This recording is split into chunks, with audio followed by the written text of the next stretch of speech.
নমস্কার বন্ধুরা, আমি এক্সট্রিম রিফাত আজকে তোমাদের সামনে আসছি আমার গাড়ির মডিফিকেশনের কিছু তথ্য নিয়ে। তো তোমরা সবাই অনেকে জানতে চেয়েছিলে যে আমার গাড়িতে তোমার 150 আর হচ্ছে সামনে 110 লাগাইছিলাম, তো এটার বেনিফিট কি, আসলে কতটা উপকার আর কতটা অপকার সেটা তোমাদের আজকে আমি বলবো।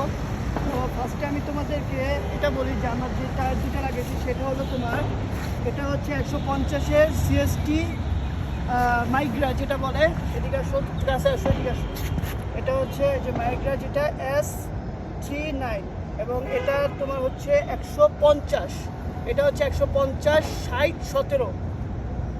এটা তোমার মোটামুটি দেখা যায় যে সব R15 GSX-R গাড়িতে হেভি বাইকের জন্য এগুলো আর কি তোমার লাগানো হয়। বাট আমি যেহেতু স্পোর্টস লুক বা নেগেট লুকের জন্য এটা বানাইছিলাম, তো এই জন্য আর কি আমি এটাতে ইনস্টল করছিলাম। আর সেকেন্ড সামনে যেটা আমি লাগাইছি সেটা হচ্ছে তোমার সেম বাইক, তোমার হচ্ছে সিএসটি মাইগ্রা 110 70 17, 110 70 17। তো দুইটা টায়ারই আলহামদুলিল্লাহ সিএসটি কোম্পানির টায়ার, দুটোই ভালো।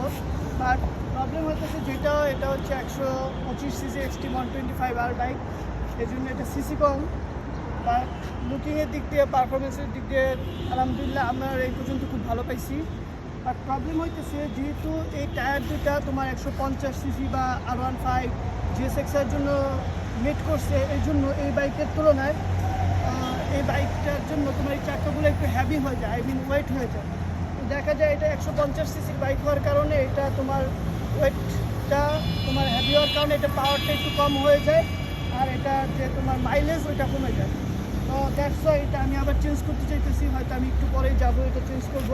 তাই লাস্টবার তোমাদেরকে যদি কিছু উপদেশ বা কিছু তোমরা জানতে চাইছিল অনেকে যে এই টায়ারটা লাগানোর পর আসলে কী কী ভালো হয়েছে বা খারাপ হয়েছে, এই জন্য আমি তোমাদের কাছে এটা নিয়ে আসছি। তুমি একটু কাছে আসলে জিজ্ঞেস করো, এই টায়ারটা 150 হইলেও, এদিক থেকে আসলে 150 হইলেও এই টায়ারটা কিন্তু লেন্থ মানে ওয়াইডটা খুবই সরু হয়ে গেছে, যেই কারণে হচ্ছে এটা আমি চাইছিলাম এটা একটা বাল্কি লুকের জন্য 150 মোটামুটি সবাই লাগায়, যে দেখা যায় R15 GSX-R বা আরও মনোটনে লাগায় যে তোমার বাইকের ইয়াটা ওয়াইডটা যাতে চড়া হয়, আমি ওই জন্য এটা লাগাইছিলাম।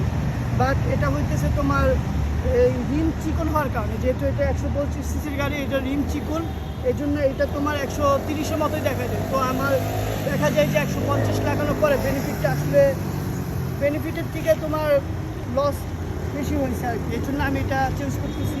তো আই হোপ তোমরা যারা যারা লাগাইতে চাইতেছো নেক্সট টাইম যে 150 লাগালে কীরকম কী হবে, তো আমার তোমাদের প্রতি সাজেশন থাকবে যে তোমরা না লাগানোই বেটার, কারণ এটা না দিতেছে তোমার কোনো বাল্কি লুক বা তোমার টায়ার মোটা এরকম কোনো কিছুই দেখা যাইতেছে না, তোমার 130-এর মতো দেখা যাইতেছে।